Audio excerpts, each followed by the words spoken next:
Hello there, welcome to Joy News. Today, coming up in the next 60 minutes, 2 people collapse after the rejection of the president's DCE nominee for West by assembly members. Who were unhappy about the rejection of the nominee collapsed and were rushed to the West District Hospital. Elsewhere, invocation of cases greets the confirmation of the Asutifi South DCE nominee in the Central Region as some angry assembly members vow to deal with the new DCE, the police and the EC for what they describe as an injustice done against them.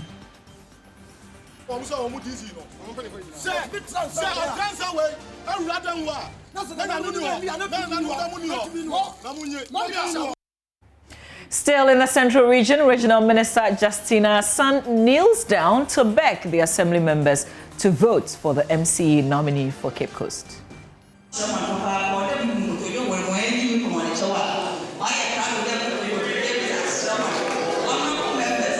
Meanwhile, the nominee for Accra Mayor Elizabeth Saki secures 100% confirmation from the assembly members. And today on Tech Thursday, we'll tell you about the adapter developed by some KNUST students to regulate your iron and prevent energy wastage in case you forget to switch off the power. We have business, sports, world news, and show business all coming up. My name is Mama Vioso Abwaje. Thanks for your company.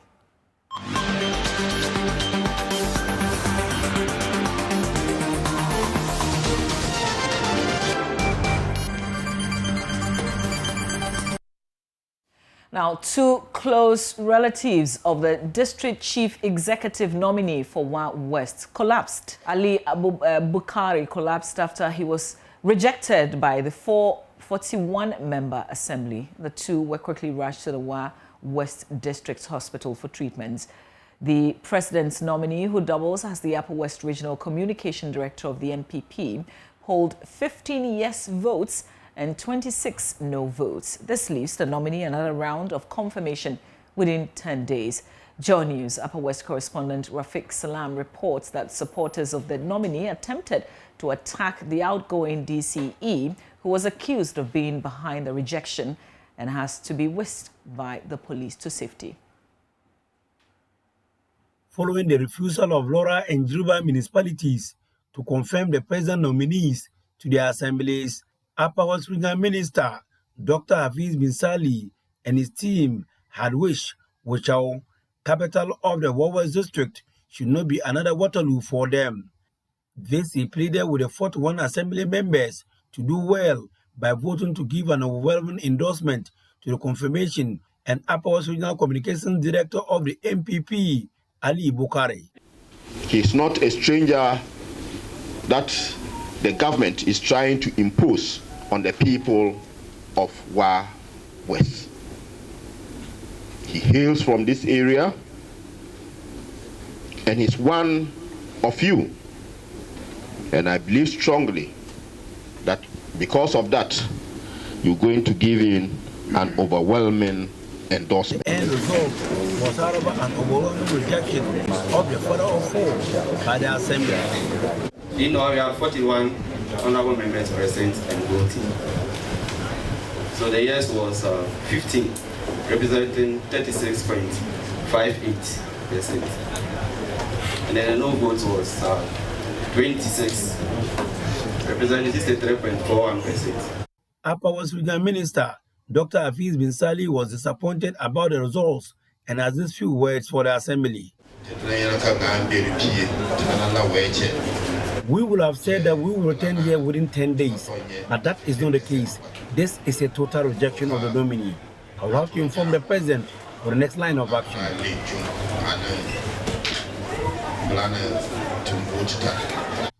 Supporters of the nominee were not only shocked about the results, but angered. As a result of that, they vent their anger on the outgoing DCE, Edward Labido Sobo, who they accused of being the mastermind of the total rejection of the nominee. He was nearly attacked, but for the presence of the police who whisked him away to safety. Edward Labido Sobo has, however, strenuously denied those allegations leveled against him. two female close relatives who were unhappy about the rejection of the nominee collapsed and were rushed to the West District Hospital. Reporting for J News, Rafik Salam. Watch out. Well, elsewhere, some aggrieved assembly members of the Asutifi South districts in the Central Region have invoked cases on the newly confirmed DCE for the area, Felicia Emisa in Accra. The Ghana Police Service, as well as the Electoral Commission officials, for not allowing them to take part in the just-ended exercise to confirm the DCE. They slaughtered a sheep, smashed eggs, and poured libation while invoking cases. They want the gods to deal with the three for the injustice done against them.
Our Central Regional correspondent Richard Kojonyako joins us with more.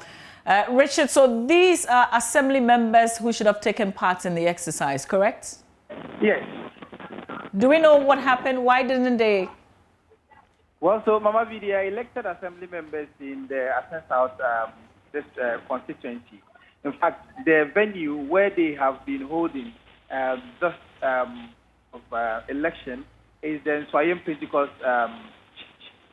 That was where they held the previous one. And so when they went there, they were not there, though they had hints that they were holding it at another venue, at the Methodist Church at Accra. When they went there, they saw a heavy security presence. The police denied them entry into the hall. That is their account. And so they are, in all, they are 36. And so 15 of them, they were prevented from entering. And so they voted. And then the law says that 2/3 of members present and voting. And so 21 members were present where they voted. And so the nominee got 100%. And this has angered them. And that is why they are invoking cases. So they slaughtered a sheep. They had eggs. And then they also, had schnapps, and they invoked cases on the Election Commission, the police, and then the nominee as well. I hear they are also heading to the court to secure some relief there. Richard, is it your understanding that they were misled? Was this intentional?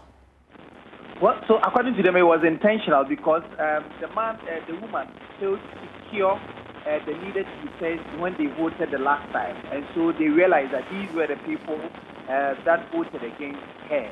So they decided to use these tactics. All of these are their accounts.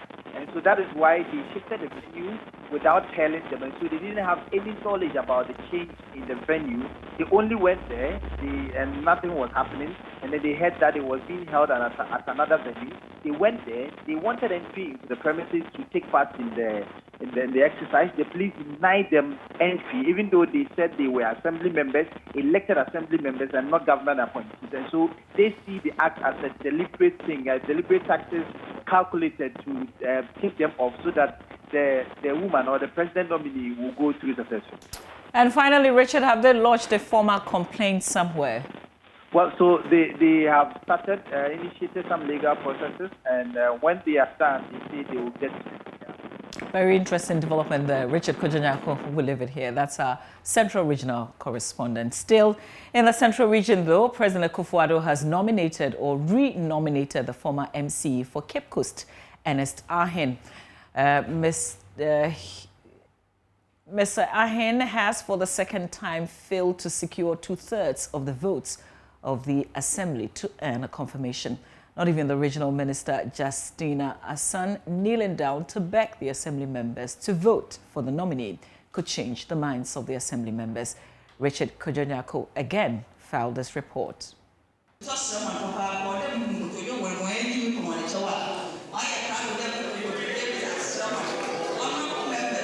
Central Regional Minister Justina Asan kneeling down to beg the Assembly members to confirm the President nominee, Ernest Arthur. The former MC, about a week ago, failed to secure the needed 2/3 majority needed to secure his confirmation. Having failed the 2/3 test about a week ago, the expectation was that this time he was going to secure 44 votes to make him sail through, but that was never to happen. He was 4 votes shy this time round. 40 votes out of 65 was all he could garner. The regional minister had knelt down and begged in vain. Tensions began to rise and finger-pointing became the order of the day. For the sake of the development we are all looking for, please, let's do this for ourselves. It's nearly 1 a.m. and we are still here following the process. Inside the Assembly's conference room and outside are over 200 weary pair of eyes struggling to follow the process. After Mr. Arthur's second failure, it was announced that the president had renominated him. Consultations began to enable them vote for the second time same day, but that did not materialize as the process had to be adjourned to an appropriate period where another confirmation battle would begin. Residents who could not blink an eye but follow the process as well expressed their disappointment. Assemblyman in a day. $100 no one. What I want to tell the Assembly members is that they shouldn't allow the 100 Ghana cedis losing bonus paid to them to make them continue to reject Ernest Arthur. If they fail 100 times to confirm him, the president would renominate him 100 times. If Akufo-Addo does not choose him as the MCE, we shall not vote. For Joy News, Richard Kojonyako, Cape Coast. Meanwhile, the Bono East Regional Minister Kwesi Edujan has begun a series of engagements with Assembly members of Bono South and Bono East to accept the DCE nominees for these areas after voting against the confirmation of the two. The two nominees, Diana Atakisiwa of Bono South, polled 20 out of 42 votes, representing 47.6% of the total valid votes, whilst Joshua Abrakra of Bono East District obtained 10 votes out of the 23 votes, representing 43.5% of the total votes cast. The minister tells Joy News names of the two rejected candidates or nominees would be submitted to the president for re-nomination. Yeah, it is very disappointing and doesn't look good for us for the Assembly to reject two of the nominees. However, that is what they have said. You know, in Latin, we have what we call vox populi, vox deus. The voice of the people is the voice of God. We thought and we expected that they would do the needful by confirming all of the president's nominees. But unfortunately, we had two of them, that of Bono South, Honorable Atakisiwa, and that of Bono East, Honorable Joshua Abrakra. They were outrightly rejected, and I think we're still in discussion to see what best we can do so that this issue can be resolved once and for all. Do I get a sense that you're engaging the Assembly members again and for the two nominees to go for re-election so that they can be confirmed? Is that understandable? Yes, I am seriously engaging the opinion leaders, the Assembly members, the government appointees of the two assemblies that are involved. And I hope we'll be able to reach some level of agreement, you know, of acceptability. So when that happens, I will relate that to His Excellency the President for re-nomination. We're doing a lot of analysis, and we hope will be able to give the right advice to His Excellency the President in respect to either their renomination or otherwise. Yeah, that's why I come to court. Those who have said that, listen, these are individuals who have been kicked out. So it will be prudent for the President to renominate other candidates for them to be confirmed by the Assembly. No, at times it depends. You know, if you look at most of our elections, especially in Ghana, there are many times that we gloss over competency, we gloss over hard working, we gloss over dedication and commitment of individuals. It's only after the first round, when people sit down to assess the situation, that they can probably make intelligent decisions as to what really took place. Okay, so we believe that after a critical analysis, you know, as we are talking to them, if they realize that probably a mistake here or there has been committed, a blunder left or right has been committed, and there is a need for us, you know, to reconsider, why not? And here in the capital, there's a new opportunity to make Accra a model city in the West African sub-region. That's the declaration of Elizabeth Saki as she secured 100% confirmation of all 30 assembly members of the Accra Metropolitan Assembly to become the first female mayor of Accra. Even though her nomination was greeted by spontaneous protests and vandalization of property, the AMA City Hall saw a united push for her approval, led by the Regional Minister Henry Korte, with significant support from minority MPs of the Greater Accra caucus in Parliament. As new mayor of Accra, Elizabeth Saki says it is time to chart a new path to make Accra an example for the rest of West Africa. Here's how her confirmation was announced. Honorable to the ground.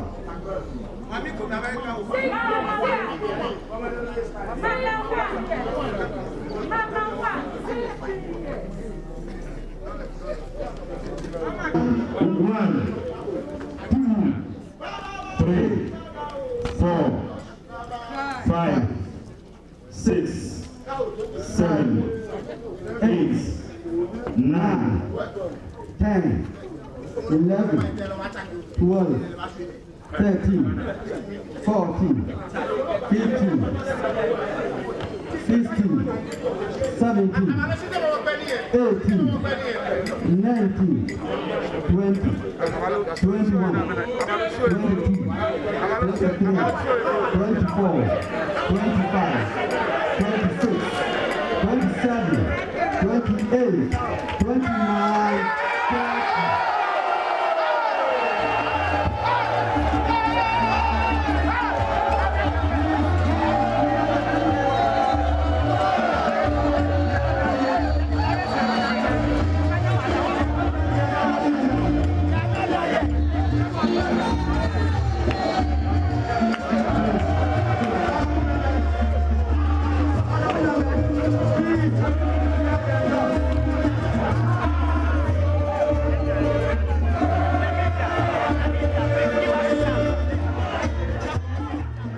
Let's take you live now to the AMA City Hall, where my colleague Manuel Cranting joins me. Manuel, some former mayors of Accra were there and have been pledging support. Tell us exactly who they are. Well, so we've seen the Honorable Ni Ajay Blanks, we've seen the Honorable Enoch K. Mensah, we've seen also the Honorable Alfred Oko van der Poel. In fact, the immediate past Mayor of Accra, Mohammed Ni Ajay-Soa, has also been here. All of them in unison, despite the fact that they are drawn from different administrations, i.e. the NDC government and then the NCP government.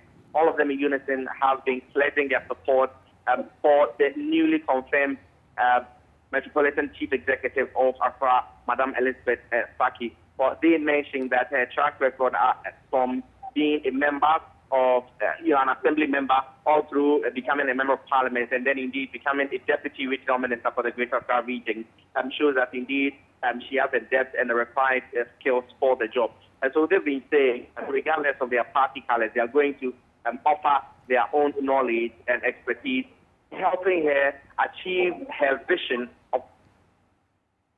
Hello, Manuel? I'm afraid we may have lost Manuel Cranting reporting there on the Greater Accra nominee for the position of MCE. She's received 100% confirmation.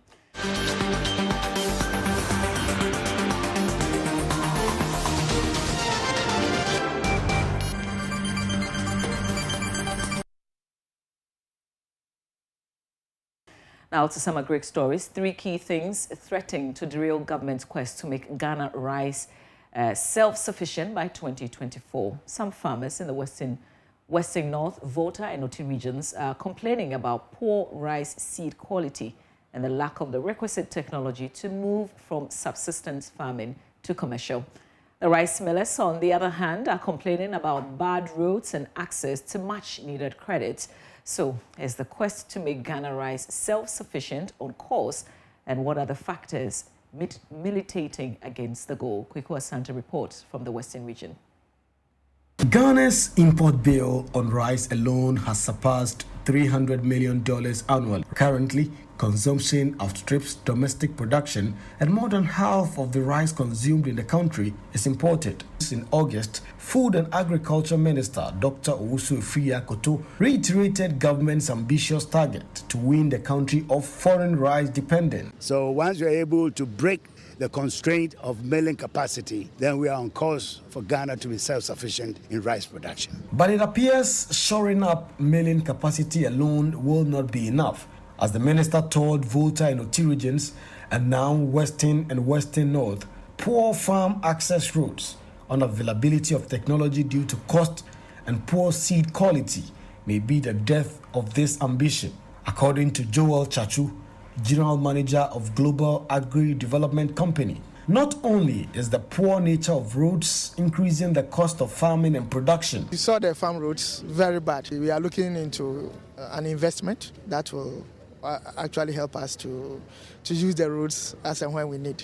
Because now if it rains, had it not been for a visit, we will not be in the farm. The Western North Regional Director of Agriculture has also complained about the lack of quality seeds. Some rice farmers in the Western North region wants government to immediately assist them with logistics. Yeah, we mailing center wa yankasa ya to feed ni bi. I di feed community. Na community ni my complain say I na powder kakra. Ane chafu wo nti akoto feed kesi. Government must be up to task urgently to fix these challenges, or else the goal to be rice self-sufficient by 2023-2024 crop season will only be an illusion and a dream that will never be attained. Reporting for Joy News, Kweku Asante, Western Regional Capital of Accra. You're watching Joy News today. Stay with us.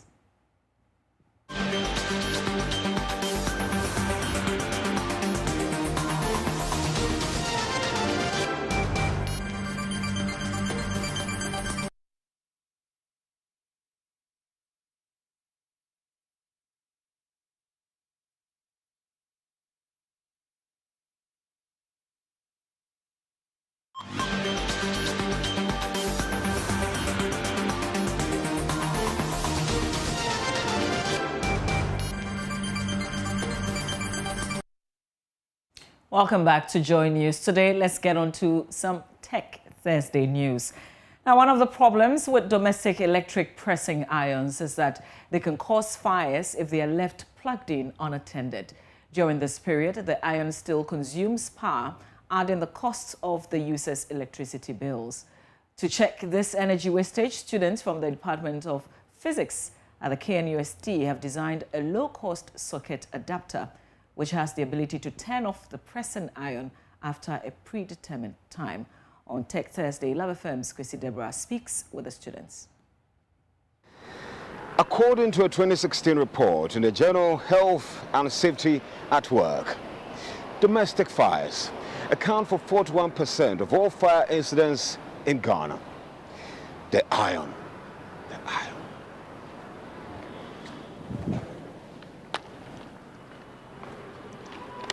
The pressing iron is one of the most predominantly used domestic appliances.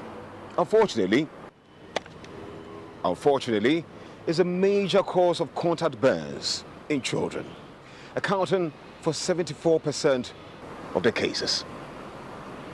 The students, Peter Azure and Kenneth Akambodipo, tell their motivation behind the innovation. There is always the tendency that after ironing you forgot to turn the iron off. And by the time you come back from where you went, the iron has pulled all the credit on your prepaid. That's if you are lucky. But if you are not lucky, it might even tip over and cause fire outbreak. The design uses a microcontroller, an AC to DC converter, and a dial that allows a user to set the desired ironing duration. The adapter is programmed from 5 minutes to 1 hour. The socket adapter provides power to the electric iron connected to it according to the selected duration. Okay, this is how this device works. When you look at the front view, we have two LEDs here. This LED is red and then this LED is green. Now beneath the LEDs, we have the potentiometer. The potentiometer is what you use to regulate the time. So for instance, if a user wants to iron, first of all, the minimum time you can use is 5 minutes and then the maximum time is an hour. So if the user twin it, say you want to iron for 10 minutes and you twin the potentiometer to 10 minutes.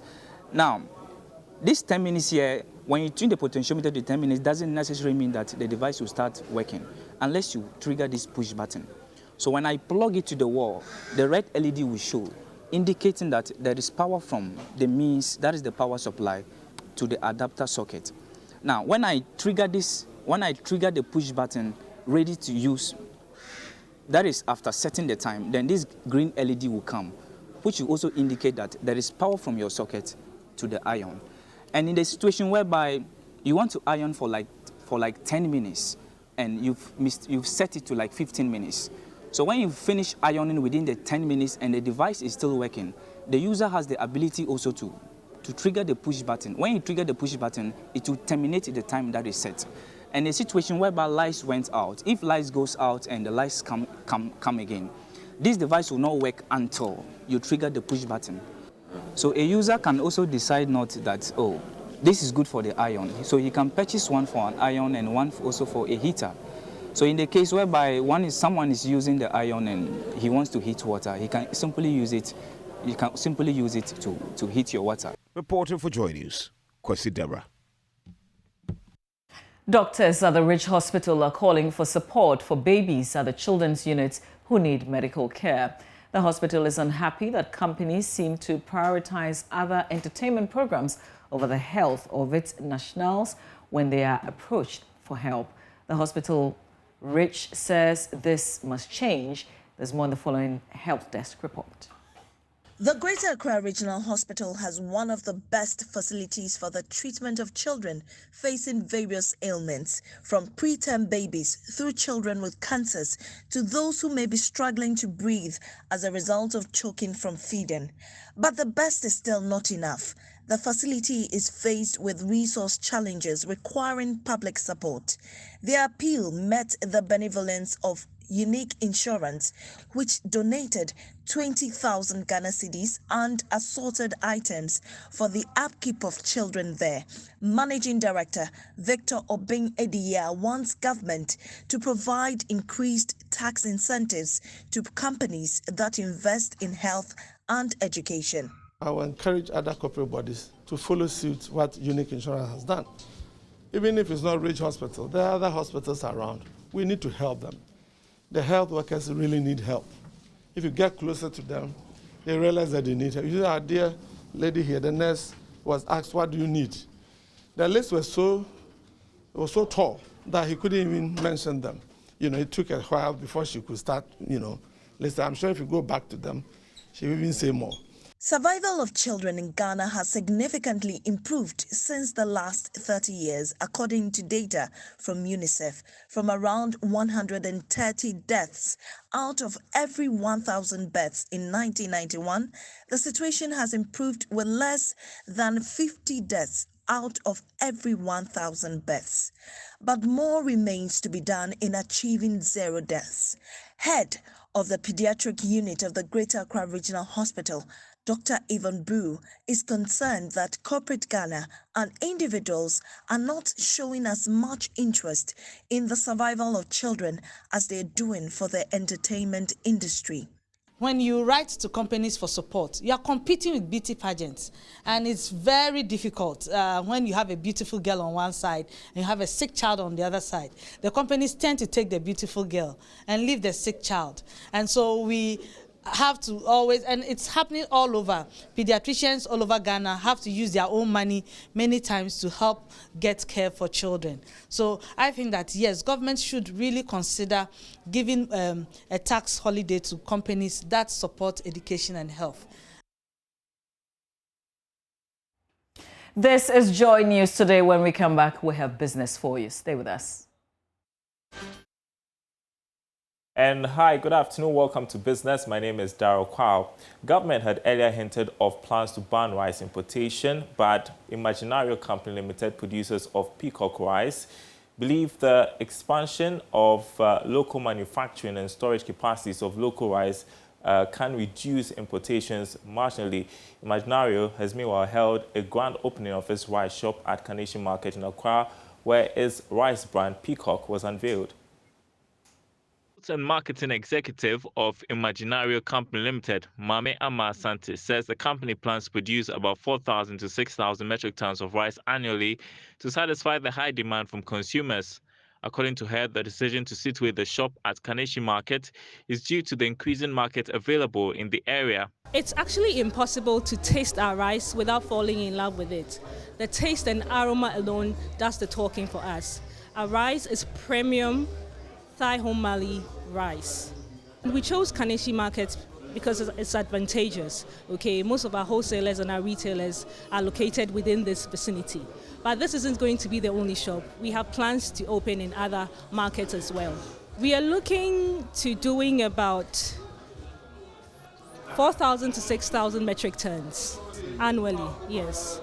We are quite new, but our customers love our products because we deal in quality rice brand.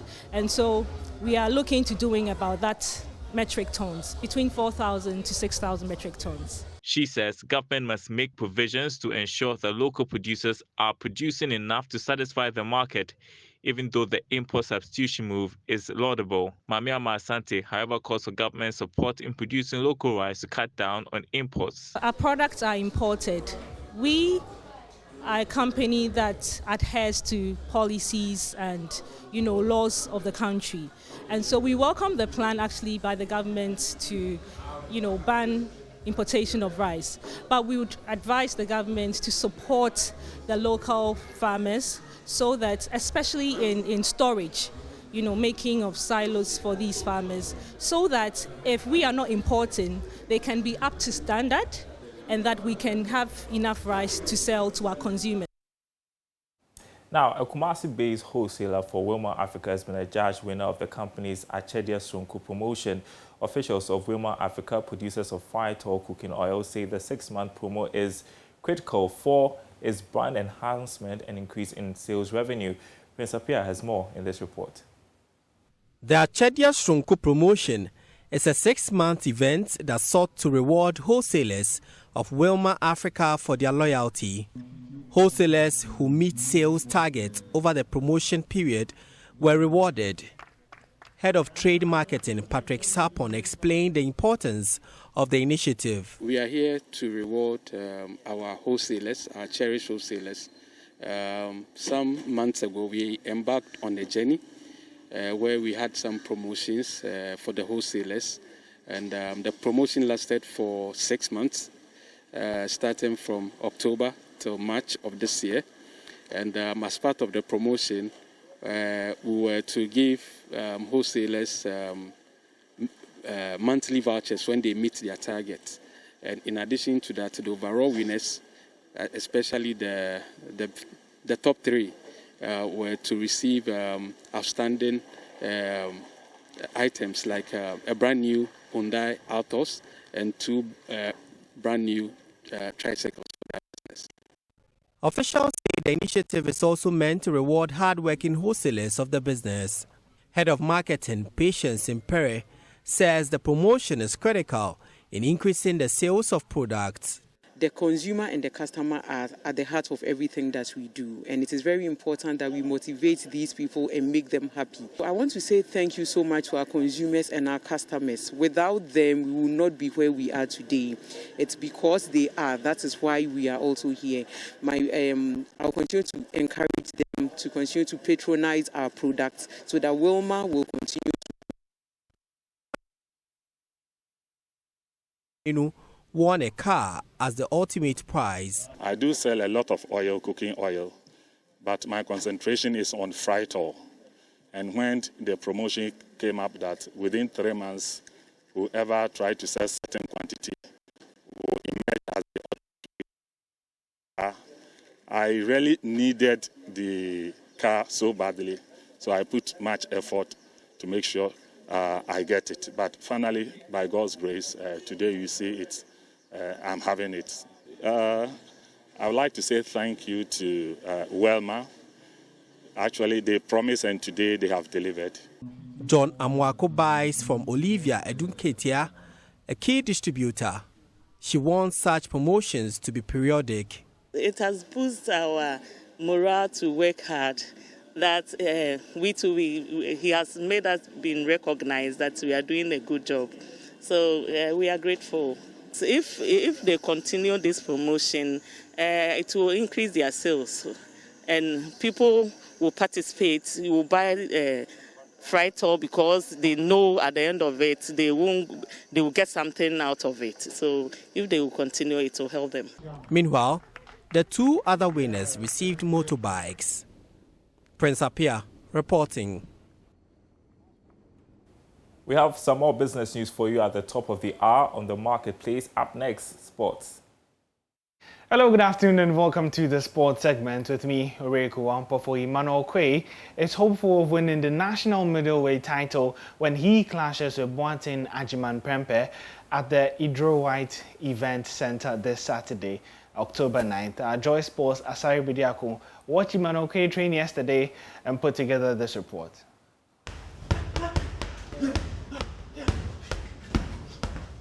Emmanuel Quay trains day and night at the Wisdom Boxing Gym in Palladium here in Accra. He is 100% focused on the biggest bout yet in his boxing career, which has spanned over a decade. He dances with destiny on October 9 at the Idrowit Event Center in Dansoman when he goes head-to-head with Boateng Ajiman Prempeh. At stake on the night is the coveted national middleweight title. The 31-year-old boxer, who is tipped to dominate the African middleweight division, is confident of annexing the title come Saturday. His trainer, the legendary Ofori Asari, is optimistic as well. He has trained as he's supposed to, and he has trained for 12 good rounds as you see, and he's going there to deliver. The opponent has also been around. I saw him fighting Mubarak, and I know he's a very durable boxer. He doesn't give up easy, so it's going to be a very interesting fight. They are all yearning to be able to get a national title, and so we are not underrating anybody. We know that he's also strong, but we'll find a way out to win. Emmanuel Quay is being managed by Kabik Promotions. Ivan Bruscujo is their chief executive officer. We came in with 3 boxes, and lo and behold, we promised something that within a period of a year, we were going to take some of them to the world stage. God being on our side, we were able to do exactly that. But then the 2 are gone. It is his turn now, and he's just proven himself worthy to truly get to that level as well. And we are also willing to make sure he gets to that level. Kabik is unique. There were people before Kabik came into boxing. If I'm not mistaken, we came into boxing just somewhere around 2018. And lo and behold, what we did or what we've done compared to others, we stand tall. The journey may be long, the road bumpy, But with determination and hard work, Emmanuel Quay will write his name in the history books of world boxing. Well, that's how we wrap up the sports here. We do have more stories for you at 2 p.m. when Sports Today comes your way. In show business, the Ministry of Tourism, Arts and Culture has signed an agreement with Spain's government geared towards capacity building in the tourism sector. The Minister Ibrahim Mohamed Awal at the press conference said his sector wants to create 1 million jobs in the next 3 years. Ghana is projected to grow at 5% GDP. Even in the midst of the COVID last year, we managed to get to grow by 1%. When most economies were contracting, we still grew by 1% GDP, all due to the efforts of His Excellency President Akufo-Addo and his team. We think tourism is a very dynamic economic sector that has potential to create jobs and revenue for Ghanaians. That is why we are teaming up with Spain. As she said, Spain is a country of 40 million people, yet they have 80 million tourists every year. Double. We think we can learn from their experiences so that we can build a tourism sector. 1 in every 4 jobs in Ghana is created from the tourism sector. We want to ensure that 2 from every jobs in Ghana is created by the tourism sector. That is our challenge. We want to create 1 million jobs by 2024 from the tourism sector and to have $5 billion from next year as receipts from international tourism. That is our target. To do that, we need to build the capacity of the operators within the sector. That is why we have our friends from the Spanish Embassy and South Africa Institute Foundation to support us to do that. So this agreement is going to help us build the capacity of 120,000 people in the tourism value chain in Ghana. Restaurants, hotel owners, travel and tour, tour guides, art musicians, film producers along the value chain of all the tourism arts and culture sector. We don't only want to get tourists, we want so to end to repeat coming. It's not just getting them in, let them repeat and tell people to come. So we want, the highest we've had was in 2019, 1.1 million people, that gave us 3.3 billion. We want to grow tourism to 2 million visitors every year, so I can fetch $5 billion. I want to create 1 million jobs in the next 3 years for the tourism sector. That is why we embark on domestic tourism drive in addition to the international tourism drive. We want to build innovation-driven SMEs in the tourism sector who can innovate. So this arrangement with our friends from INCIDI, the value is about 120 million Ghana cedis. We're going to have a smart tourism incubator established in Accra that will analyze the big data, give us artificial intelligence, and make Ghana globally competitive when it comes to tourism. We are now number 3 in West Africa in tourism, behind Senegal and Gambia. Within 2 years, Ghana wants to know 1 tourism destination in West Africa. And before we leave, let's listen to the latest single released by Emmanuel Kwesi Deborah, dubbed Away the Issue Went. And that's how we enjoy news today. Thanks for your company. For more news, do log on to myjoyonline.com. Have a very good afternoon.